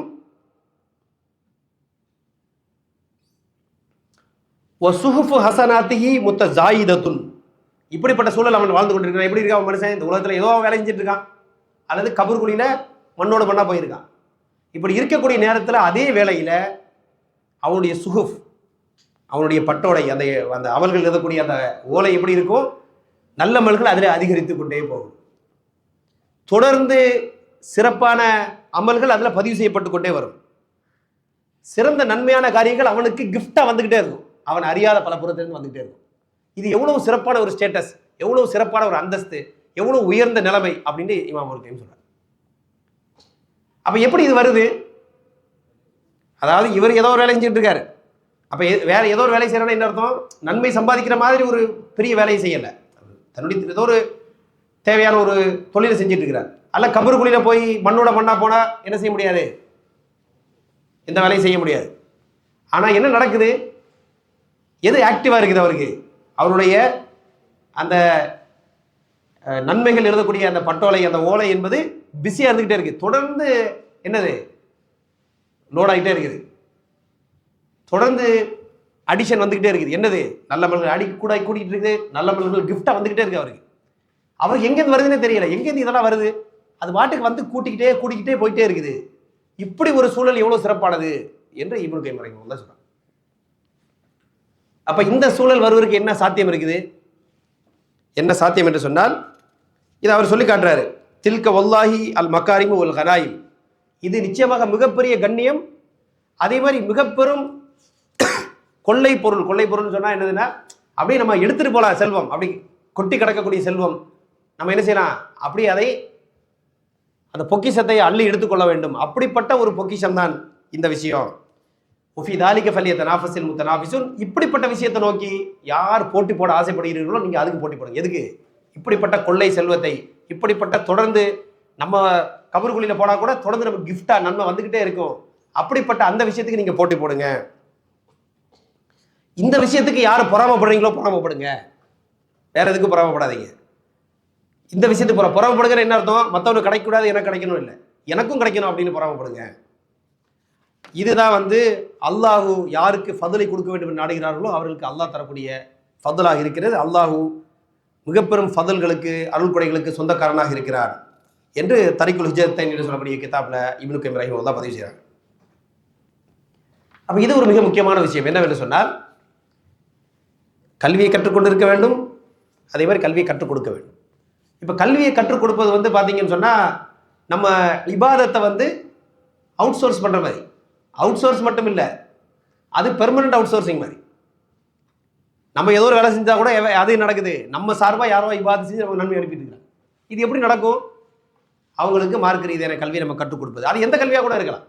அது சிறிய கல்வியாக இருந்தாலும் நன்மை தான்.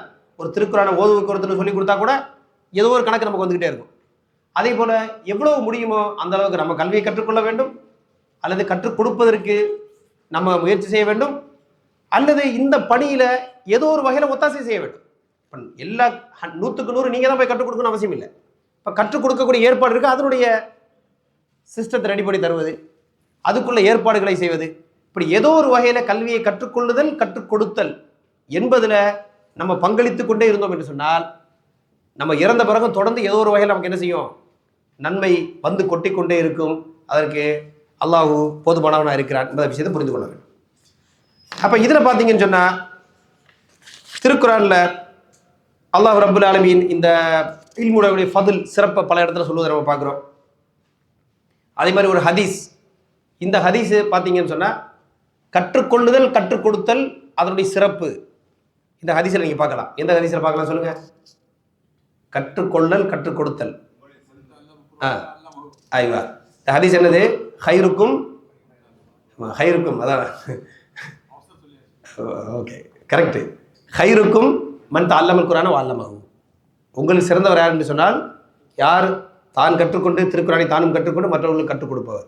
இப்போ திருக்குறானை கற்றுக்கொண்டு கற்றுக் கொடுப்போம்னா என்ன அர்த்தம்னா திருக்குறானை ஓத கற்றுக்கொண்டு மற்றவருக்கு ஓத கற்றுக் கொடுப்பவர் அப்படின்னு மட்டும் அர்த்தம் கிடையாது. அதுவும் இருக்கு. திருக்குறானை கற்றுக்கொள்வதுன்னா அதில் எல்லா கலைகளும் இருக்கு. என்னென்னமோ திருக்குறானுடைய விஷயத்தை கற்றுக்கொள்வது என்பது முடியாத விஷயம், அதை கற்றுக் கொடுப்பது என்பது முடியாத விஷயம். அப்போ எதை எல்லா அது அது சம்பந்தமான எந்த விஷயங்களை நீங்கள் கற்றுக்கொண்டாலும் சரி, அதை கற்றுக் கொடுத்தாலும் சரி, நீங்கள் சிறந்தவராக இருக்கிறீர்கள். இதில் இன்னொரு நுணுக்கம் என்ன இருக்கு அப்படின்னு சொன்னா, கற்றுக் கொடுப்பது தான் கற்றுக்கொள்வதற்கு சிறந்த வழி. இப்போ கடைசியாக நான் சொன்ன பாயிண்ட் புரிஞ்சுதானே எல்லாருக்கும்? ஒரு விஷயத்தை ஆழமாக கற்றுக்கணும்னா என்ன செய்யணும்? நீங்கள் அந்த விஷயத்தை கற்றுக் கொடுக்கணும். ஒரு விஷயத்தை கற்றுக் கொடுக்காத வரைக்கும் ஒரு லிமிட்டுக்கு மேலே ஆழமாக அந்த விஷயத்தை கற்றுக்கிற முடியாது. அதனால தான் நீங்கள் பார்த்தீங்கன்னா எந்த பெரிய அறிஞர்களை பார்த்தீங்கன்னாலும் மிக ஆழமாக கருத்து சொல்லக்கூடியவங்களாக இருந்தால் அவங்க ஆசிரியராகவும் இருப்பாங்க, அவங்களுக்கு பல மாணவர்கள் இருப்பாங்க. அதை இமாம் இப்னு தைமிய்யா ரஹிமஹுல்லாஹ் சொல்கிறாங்க, ஒரு விஷயத்தை விளங்குவதற்கு நம்ம பயன்படுத்தக்கூடிய கெப்பாசிட்டி என்பது வேற லெவல், விளங்கப்படுத்துவதற்கு நம்ம பயன்படுத்தக்கூடிய கெப்பாசிட்டி என்பது இன்னொரு லெவல் என்று சொல்லி தருகிறார். ரெண்டு சேம் லெவல் கிடையாது. ஒன்று நம்ம விளங்கிக்கலாம், எப்படி விளங்கணும்னு நமக்கு தெரியாது, எப்படியோ விளங்கியிருப்போம். ஆனால் விளக்குவது அப்படி விளக்க முடியாது, புரிய வைக்கணும். அப்போ அதுக்கு இன்னும் கொஞ்சம் நுணுக்கமாக, அப்போ நம்ம இன்னும் டீப்பாக புரிஞ்சு அதையெல்லாம் பயன்படுத்தினா தான் புரிய வைக்க முடியும். அப்போ புரிய வைக்கக்கூடிய ஆற்றல் என்பது இன்னும் உயர்ந்த கட்டத்தில் உள்ள ஆற்றல். ஆகவே புரிய வைக்கக்கூடிய அந்த வேலையில் நம்ம இருந்தோம்னு சொன்னால் புரிதல் என்ற விஷயம் இன்னும் ஆழமான முறையில் நடைபெறும். அப்போ இந்த திருக்குறானுடைய அந்த ஹதீஸினுடைய வாசகத்திலிருந்து பல நுணுக்கங்களை நம்ம பெற்றுக்கொள்ளலாம். கற்றுக்கொள்ளுதல், கற்றுக் கொடுத்தல் மூலமாக டீப்பாக கற்றுக்கொள்ளுதல், இப்படிங்கிற பல விஷயம் இதில் இருக்கு, அதில் உள்ளடக்கி இருக்கிறது என்பதை பார்க்கிறோம். ஆகவே இந்த தர்பியா போன்ற இந்த நிகழ்ச்சிகள்லையும் சரி, அதே போல திட்டமிட்டு நம்ம சிறந்த சில வகுப்புகளில் கலந்து கொள்வதன் மூலமாக தொடர்ந்து நம்ம திட்டமிட்டு கற்றுக்கொள்ள வேண்டும். திட்டமிட்டு கற்றுக்கொள்ள வேண்டும் அப்படின்னு நான் ஏன் சொல்கிறேன் அப்படின்னு சொன்னால், சும்மா இங்கே ஒரு வகுப்பு போகிறது, அங்கே போகிறது, இங்கே போகிறதுன்னு எல்லா பக்கம் போய் நம்ம எதை கற்றுக்கிறோன்னு நமக்கும் தெரியாமல் அந்த மாதிரி போயிடக்கூடாது. நம்மளும் திட்டமிட வேண்டும். ஒரு விஷயத்தை கற்றுக்கிறணும், அதை கொஞ்சம் மாஸ்டர் பண்ண ட்ரை பண்ணணும், அதை கற்றுக் கொடுக்க முயற்சி செய்ய வேண்டும். அதற்கு பிறகு நமக்கு எது பிரயோஜனம் தரக்கூடிய விஷயமோ, எதில் நமக்கு ஆற்றல் இருக்கிறதோ, எதில் ஆர்வம் இருக்கிறதோ, அந்த மாதிரி விஷயங்களை பார்த்து நுணுக்கமாக அதை கவனமான முறையில் கற்றுக்கொள்ள முயற்சி செய்ய வேண்டும். இப்படி நம்ம செய்து கொண்டே இருந்தோம்னு சொன்னால் கொஞ்ச நாளில் நம்மளுடைய நிலைமை எப்படி இருக்கும்? ஒரு பெரிய உயர்ந்த அந்தஸ்தை நோக்கி நம்ம பயணிக்கலாம் என்பதை புரிந்து கொள்ள வேண்டும். அடுத்து பார்த்தீங்கன்னு சொன்னால் இமாம் இப்னு கையிம் அவர்கள் இன்னொரு கருத்தை பதிவு செய்கிறாங்க. இந்த கருத்து அப்படி என்ன அப்படின்னு சொன்னால், குவத்து நுஃபூஸ், மனிதனுடைய ஆன்மா, அதனுடைய சக்தி, மனிதனுடைய உள்ள இருக்கக்கூடிய சக்தி, அது என்ன சக்தி அப்படின்னு அவர் சொல்லி காட்டுறார். என்ன சக்தி அப்படின்னு சொன்னால், கால ரஹிமஹுல்லாஹ், இது இப்னு கையிம் அவங்க வந்து அதை விளக்க சொல்லக்கூடிய ஒரு கருத்து.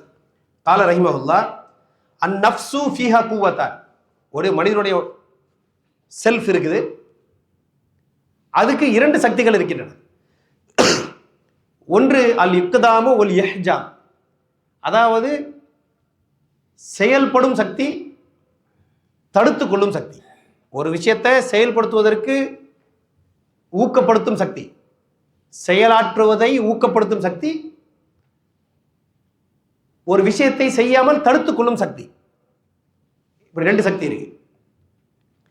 ஃபஹகீகத்து சபுர், சபுருடைய உண்மைத்தன்மை என்னவென்றால், யதார்த்தம் என்னவென்றால், அயஜால குவத்தல் இக்தாமி மஸ்ரூஃபத்தன் இலாமா யன்ஃபஉ வ குவத்தல் இஹ்ஜாமி இம்சாக்கன் அம்மா யதுர்ரு.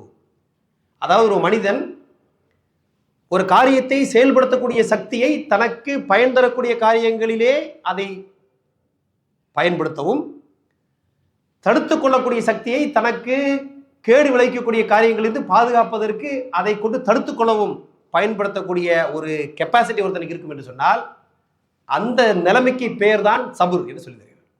புரியுதா எப்படி சொல்றாரு? அப்ப சபுர்னா என்ன? சபுர்னா வந்து அதாவது ஒரு செயல்பாடு இல்லாத மந்தமான ஒரு தன்மை இல்லை, பேசிவான விஷயம் இல்லை. பேசிவுக்கு என்ன சொல்லலாம் தமிழ்? டிரான்ஸ்லேஷன் சொல்லுங்க.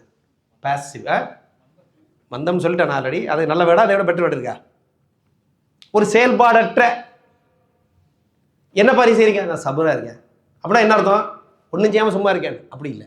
இவர் என்ன சொல்றாரு? சபுர்னா என்னது? சபுர்னா ஒரு ஆக்டிவா, அதாவது தீவிரமா செயலாற்றி கொண்டிருக்கக்கூடிய ஒரு நிலைமை தான் சபுர் அப்படின்னு சொல்றாரு.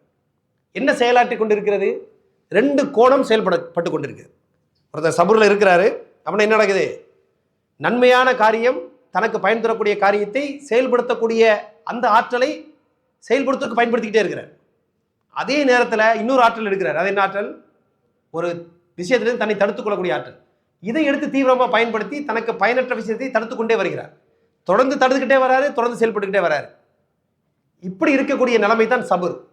இப்படி நடந்த அந்த மனிதனுடைய நிலைமை என்ன ஆகும்? தொடர்ந்து ஆக்டிவா இப்படி இருக்குமா? இப்படி போகுமா? என்ன நடக்கும்? இப்படி இருந்தா புரியுதா? என்னம்மா சொல்லுங்க. தொடர்ந்து வளர்ந்துக்கிட்டே இருப்பார். புரியுதா? இந்த நிலைமையில இருந்தால் என்ன நடக்கும்? ஒரு மனிதன் தொடர்ந்து தனக்கு பயன் தரக்கூடிய விஷயங்களை செயல்படுத்தக்கூடிய அதாவது செயலாற்றக்கூடிய அந்த திறமையை அதில் பயன்படுத்தி செயல்படுத்திக்கிட்டே இருக்காரு. தடுக்கக்கூடிய ஆற்றலை பயன்படுத்தி தனக்கு தீமை தரக்கூடிய தடுத்துக்கிட்டே இருக்கார். இதை செஞ்சா ஒரு மனிதனுடைய நிலைமை என்ன ஆகும்? வளர்ந்துக்கிட்டே போவா? அப்படி நிற்பாரா?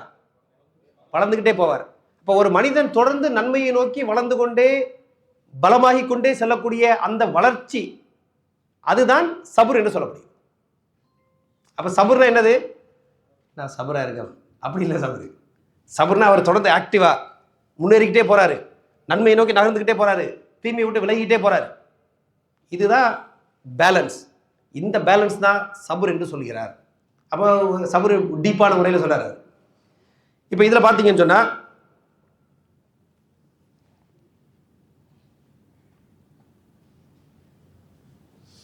இந்த இந்த இந்த காரியத்தை இப்போ நம்ம சொன்ன விஷயத்துல மக்கள் பலதரப்பட்ட மக்களாக இருக்கிறாங்க. சில பேர் செயல்படுத்தக்கூடிய விஷயத்தில் கவனமாக இருப்பாங்க, ஆனால் தடுக்கக்கூடிய விஷயத்தில் என்ன செய்ய மாட்டாங்க? கவனமாக இருக்க மாட்டாங்க. சில பேர் தடுக்கிற கொஞ்சம் அட்டென்ஷன் கொடுப்பாங்க, செயலாற்ற மாட்டாங்க. சில பேர் ரெண்டையுமே கொஞ்சம் பலகீனமாக இருப்பாங்க, சில பேர் ரெண்டையுமே கொஞ்சம் ஆஃப் பண்ணி வச்சிருப்பாங்க. இப்படி பல மாதிரி கேஸ் இருக்குது. அப்போ எது சிறப்பான நிலைமை என்று சொன்னால், இதுலையும் செயலாற்ற வேண்டும், இதுலையும் செயலாற்ற வேண்டும். எது? தடுத்து கொள்வதிலும் செயல்பாடு இருக்க வேண்டும், ஆக்கப்பூர்வமான காரியங்களை செயல்படுத்துவதிலும் அந்த ஆற்றல் பயன்பட வேண்டும். செயல்படும் ஆற்றலும் பயன்பட வேண்டும், தடுக்கும் ஆற்றலும் பயன்பட வேண்டும். அப்ப தீமையிலிருந்து விலகிக்கிட்டே இருக்கணும், நன்மையை நோக்கி நகர்ந்து கொண்டே இருக்க வேண்டும், ஒரு மனிதன் முன்னேறி கொண்டே இருப்பான். இப்படிப்பட்ட ஒரு பேலன்ஸ், இதுதான் சபுரின் யதார்த்தம் என்று இமாம் இப்னு கைம் ரஹிமஹுல்லாஹ் அவர்கள் சொல்லித் தருகிறார். அப்ப தொடர்ந்து வளர்ந்து கொண்டே இருப்பான். இதுல இன்னும் கொஞ்சம் டீப்பா நம்ம யோசிச்சோம்னு சொன்னா, தடுக்கக்கூடிய ஆற்றலை பயன்படுத்தாம இருந்தா, தொடர்ந்து தடுக்கக்கூடிய ஆற்றலை பயன்படுத்தாம இருந்தா செயலாற்றக்கூடிய ஆற்றல் பலகீனப்பட்டு கொண்டே போகும். கரெக்டா? புரியுதா நான் சொன்னது?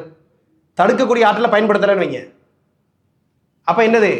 செயலாற்றிக்கிட்டே இருக்கு, ஆனா எல்லா நம்பர் 2 வேலையும் நடந்துட்டே இருக்குன்னு வைங்க. அப்ப எது பலகீனமாயிரும்? ஆட்டோமேட்டிக்கா செயலாற்றும் ஆற்றல் பலகீனமாயிரும். அப்ப செயலாற்றும் ஆற்றல் பலமா இருக்கணும்னா தடுக்கும் ஆற்றல் செயல்பட்டு கொண்டே இருக்க வேண்டும். அது எவ்வளவு பலம் இருக்கோ அது இதுக்கு பலத்தை தரும். அதே மாதிரி ரிவர்ஸ் என்ன அப்படின்னு சொன்னா, செயலாற்றும் ஆற்றல் செயல்படவே இல்லைன்னு வைங்க, அப்ப தடுக்கக்கூடிய ஆற்றல் பலகீனமாகும். உதாரணமா நம்ம பார்க்கிறோம், சின்ன சின்ன குழந்தைங்கள்ட்ட நீங்க கம்ப்யூட்டர் பார்க்காதீங்க, இதை பார்க்காதீங்க, நேரத்தை வீணடிக்காதீங்கன்னு சொல்றோம். வீணடிக்காம தடுங்கன்னு மட்டும் சொன்னா தடுக்க முடியுமா?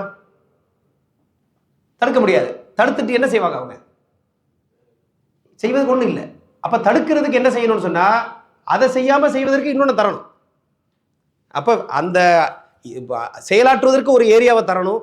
அப்பதான் தடுக்கக்கூடிய வேலையை செயல்படுத்த முடியும். அப்போ உன்னை தடுக்கணும்னு சொன்னா என்ன செய்யணும்? பாசிட்டிவா செயல்படுவதற்கு ஒரு பகுதி இருக்க வேண்டும். இந்த பேலன்ஸை நம்ம புரிந்து கொள்ளலாம். அப்ப தடுப்பது என்பது ஒரு பாசிவான வேலை, தடுத்துட்டு சும்மா இருக்கிறது இல்லை. இதை தடுக்கணும்னா இன்னொன்று செயல்படுத்தும். அப்ப நல்ல விஷயத்தை செய்வது தீமையை தடுப்பதற்கு ஒரு வழி. அப்ப தீமையை தடுத்துக்கொண்டு இருப்பது நல்ல விஷயத்தை ஆக்கப்பூர்வமாக செய்வதற்கு ஒரு வழி. இப்படின்ற ஒரு பேலன்ஸ் இதில் சொல்லி தராரு. ஒரு டீப்பான கருத்து. இப்போ இந்த கருத்தை நம்ம என்ன செய்யணும்? இந்த பேலன்ஸை நம்ம புரிந்து கொள்ள வேண்டும். அப்போ அதனால தான் சில அறிஞர்கள் சொல்லுவாங்க, எனக்கு தொழுகையில் அதிகமாக கவனம் இல்லை, அல்லது சில விஷயத்தில் ஈடுபாடு இல்லைன்னா சில அறிஞர்கள் சொல்லுவாங்க, என்ன செய்வாங்க? நீங்கள் உங்கள் பாவத்தை குறைங்க. அப்போ பாவத்தை குறைக்கிறது எப்படி இங்கே பெனிஃபிட் ஆகுது? ஏன்னு சொன்னால் அதனுடைய நெகட்டிவ் இம்பேக்ட் என்ன செய்யுது, இங்கே செயலாற்றக்கூடிய கூவத்துக்கு பலகீனத்தை தருது அப்படின்ற ஒரு கோணத்தை நம்ம யோசிக்கலாம். அல்லாஹ் ஆலம். இப்போ இது நம்ம சொன்ன எல்லாத்தையும் இப்னு ரஹிமஹுல்லாஹ் இதே மாதிரி கோணத்தில் சொல்லலை. பட் இதுலேருந்து இப்படிப்பட்ட பல்வேறு புரிதல்களை நம்ம என்ன செய்யலாம், நம்ம புரிந்து கொள்ளக்கூடிய சாத்தியங்கள் இருக்கின்றன. அல்லாஹ் இதை அறிந்தவனாக இருக்கிறார். அதே மாதிரி பார்த்தீங்கன்னு சொன்னால், இப்போ உதாரணமாக ஃபஜ்ரு தொழுகிறது. ஃபஜ்ரு தொழ வேண்டும் என்று நினைப்பது பாசிட்டிவான வேலை, கரெக்ட் தானே? அப்போ ஃபஜ்ரு தொழுவதற்கு நம்ம என்னெல்லாம் செய்யணும் சொல்லுங்க பார்ப்போம். ஒரு செகண்ட், கரெக்டு. அப்போ ஃபஜ்ர் ரெண்டு வேலை செய்யணும், கரெக்டா? அதாவது அந்த பாசிட்டிவான வேலையை செய்வதற்கு தடுக்கக்கூடிய விஷயத்தையும் தடுத்துடணும், கரெக்ட் தானே? அப்போ அலாரம் வச்சு எல்லாட்டையும் சொல்லி எப்படியா என்னை எழுப்பிட்டுருப்பான்னு சொல்லுவது தேவை. அப்படி சொல்லிவிட்டு காலையில் ஒரு 12-1 மணிக்கு தூங்கினா அடி நடிச்சாலும் எந்திரிக்க மாட்டான், கரெக்ட் தானே? அப்போ பாசிட்டிவாக செயல்படுவதற்கு திட்டம், அது ஆக்கப்பூர்வமாக செயல்படுவதற்கு நம்ம என்ன செய்யணும், நெகட்டிவான விஷயத்தை தடுக்கிற வேலையை செய்யணும். அது என்னது, டைமுக்கு தூங்க போயிடும். இப்படி டைமுக்கு தூங்க போகிற இந்த வேலையை நேரத்தை வீணடிக்க கூடாது என்று சொல்லக்கூடிய அந்த நெகட்டிவான எதிர்மறையான விளைவை ஏற்படுத்துகிற விஷயத்தை தடுக்கலைன்னு சொன்னால், நம்ம காலையில் சரியாக நேரத்துக்கு எதிர்த்து ஃபஜ்ர் தொழணும்னு சொல்லக்கூடிய ஆக்கப்பூர்வமான வேலையை என்ன செய்ய முடியாது, ஒரு எஃபெக்டிவாக நம்ம செய்ய முடியாது. அப்போ ஒரு பேலன்ஸை நம்ம பார்க்குறோம். அப்போ இதில் இப்னு ரஹிமஹுல்லாஹ் ஒரு நுணுக்கமான விஷயத்தை சொல்கிறாங்க, சும்மா சிம்பிளாக இல்லை. இதில் ஒரு பேலன்ஸ் இருக்குது, இது ரெண்டையும் பேலன்ஸாக கொண்டு போகணும். அப்படி கொண்டு போகும்பொழுது ஒருவனுடைய முன்னேற்றம் இருக்கிறது. அவனுடைய வாழ்க்கையை தீமையை விட்டு விலகி கொண்டே போகும், நன்மையை நோக்கி நெருங்கி கொண்டே இருப்பான், முன்னேறி கொண்டே இருப்பான். இப்படிப்பட்ட பேலன்ஸ் தான் சபுருடைய யதார்த்தம் அப்படின்னு இமாம் இப்னு ரஹிமஹுல்லாஹ் சொல்கிறாங்க. இது எனக்கு பார்க்கும் பொழுது கொஞ்சம் ஒரு டீப்பான ஒரு கருத்தாக, நம்ம உண்மையிலே யோசிக்க வேண்டிய ஒரு ஆழமான கருத்தாக தெரிகின்றது. இந்த ஃபைதாவை சொல்லி முடிச்சுட்டா இல்லை நாளைக்கு அடுத்த பார்த்துருவோமா? ஆமாம் சரி, அது பண்ணிக்கிறோம். ஏன்னா இந்த ஃபைதா அடுத்து இஸ்திக்லாவு சவானி, அது கொஞ்சம் டைம் எடுத்து பேசினா நல்லது. அதனால் அவசரமாக பார்க்க வேண்டாம், நம்ம அடுத்த வகுப்பில் பார்ப்போம் இன்ஷா அல்லாஹ். அப்போ இது வரைக்கும் நம்ம 5 ஃபாய்தாக்களை பார்த்தோம், கரெக்ட் தானே? இப்போ பார்க்காம சொல்லுங்க, என்ன ஃபாய்தா பார்த்தோம்? ஃபஸ்ட்டு தொழுகை கண்குளிர்ச்சி. அப்போ அதில் சொன்ன கருத்து என்ன சுருக்கமா சொல்லுங்க. தொழுகிட்டே இருக்கணும், அடுத்த தொழுகை எதிர்பார்க்கணும். அப்படின்னா எதிர்பார்க்கணும்னா அப்படி எதிர்பார்ப்பாங்க, ஏன்னா அந்த மகிழ்ச்சி அதில் இருக்கு அப்படிங்கிறத. தொழுகை இல்லாத நேரங்கிறது அவங்களுக்கு ஒரு டிஸ்கம்ஃபர்ட்டாக இருக்கும், என்ன தொழாமல் இருக்குமே அப்படின்ற மாதிரி. அப்போ அந்த அளவுக்கு தொழுகையில் அவங்களுக்கு ஈடுபாடு இருக்கணும் அப்படின்ற கருத்தை பதிவு செய்கிறாங்க. ரைட்டு. ரெண்டாவது, ஓகே, முழுமையான மகிழ்ச்சி அல்லாவை கொண்டு முழுமையாக கண்குளிர்ச்சி பெறக்கூடியவனாக இருந்தால் அவனுக்கு முழுமையான மகிழ்ச்சி இருக்கிறது. அப்படி இல்லை அப்படின்னு சொன்னால், அல்லாவை கொண்டு கண்குளிர்ச்சியை பெறக்கூடிய இறைவனுக்கு கட்டுப்பட்டு நடப்பது, இறைவனுடைய நெருக்கத்தை கொண்டு திருப்தி அடையாமல் இருக்கக்கூடிய சூழல் இருந்தால் அவனுக்கு என்ன நடக்கும்? அவனுடைய வாழ்க்கை எப்படி இருக்கும்? நெருக்கடியாக அவன் இந்த உலக வாழ்க்கையினுடைய பல்வேறு கவலைகளில் அவன் சின்ன பின்னப்பட்டு ஒரு கை சேதமடைஞ்சவனாக இருப்பான். அப்போ அதுக்கு குர்ஆன் வசனம் சொல்லப்படுது, நாமில சாலிம் தக்கன் உன்சா ஓஹோ முஃமினூன் ஃபலனுஹ்யியனஹு ஹயாத்தன் தய்யிபா, அவனுக்கு சிறந்த வாழ்க்கையை தருவான் அல்லாஹ் சொல்கிறான். அதே மாதிரி ஒமன் ஆரத அன் திக்ரி ஃபைன லஹு மஈஷத்தன் தன்கா, நெருக்கடியான வாழ்க்கையை தருவோம் அப்படின்னு சொல்கிறான். நெருக்கடி அதே மாதிரி மகிழ்ச்சி என்பது வெளிப்படையாக நம்ம பார்த்து புரிஞ்சிக்க முடியாது. இங்கேருந்து வெளியே பார்த்து அவர் ரொம்ப மகிழ்ச்சியாக இருக்கார் இப்படி நம்ம சொல்ல முடியாது. ஏன்னா வெளிப்படையாக பார்த்தா பல பேர் மகிழ்ச்சி மாதிரி இருப்பாங்க, ஆனால் உள்ளுக்கு நெருக்கடியில் இருப்பாங்க. பல பேர் வெளியில் நெருக்கடியாக இருப்பாங்க, பார்த்தா மகிழ்ச்சியாக இருப்பாங்க, உள்ள திருப்தியாக. அப்போ அந்த யதார்த்தமான திருப்தி, யதார்த்தமான நெருக்கடி, அதை தான் இவர் பேசுகிறாரு.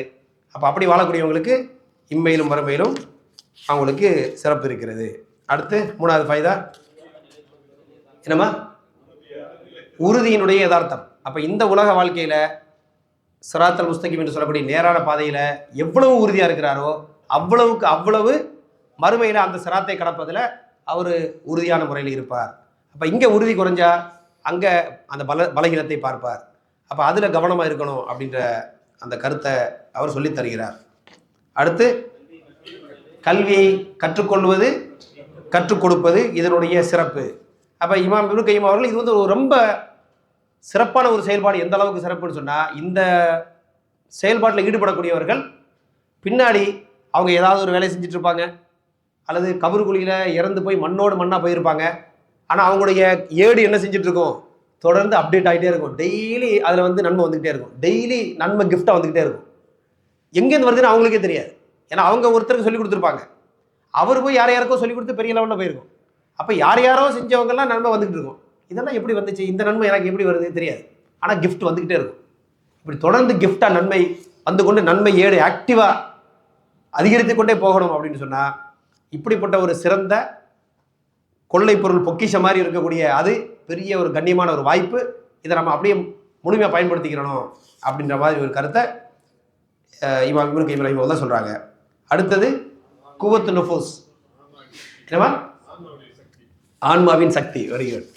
என்ன சக்தி என்ன, அதில் என்ன சொல்ல வர்றாரு, பொறுமையின் யதார்த்தம் என்ன அப்படின்னு சொன்னால், பொறுமைங்கிறது வந்து ஒரு செயலற்ற ஒரு சோம்பேறித்தனமான பேசிவான மந்தமான ஒரு சூழல் இல்லை. அது ரொம்ப செயல்பாட்டுக்கு உரிய ஆக்டிவான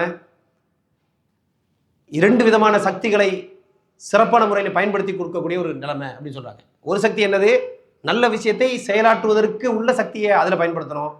தீய விஷயத்தை தடுத்து கொள்ளக்கூடிய சக்தியை வைத்தும் தீவிரமாக தீமையை தடுத்துக்கிட்டே இருக்கணும்.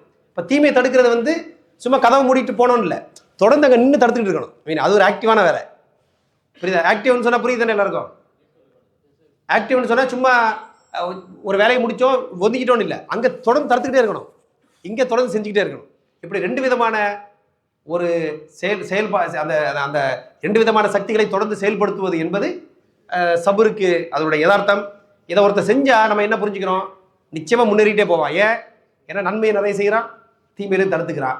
எவ்வளோக்கு எவ்வளோ தீமையை தடுக்கிறானோ அவ்வளோக்கு எவ்வளோ நன்மை அதிகமாக செய்ய முடியும்.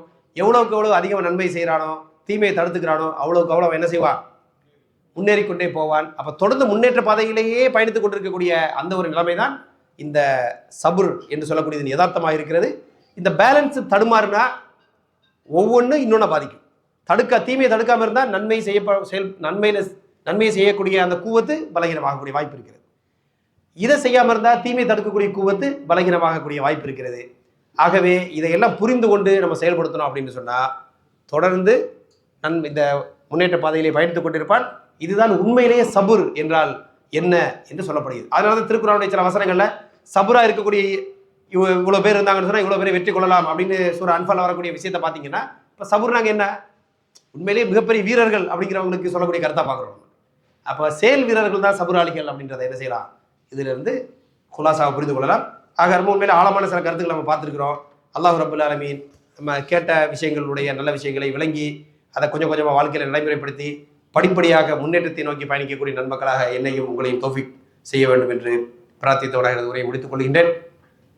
வாஹிர் தவானா அல்ஹம்துலில்லாஹி ரப்பில் ஆலமீன். அஸ்ஸலாமு அலைக்கும் வரஹ்மத்துல்லாஹி வபரகாத்துஹு.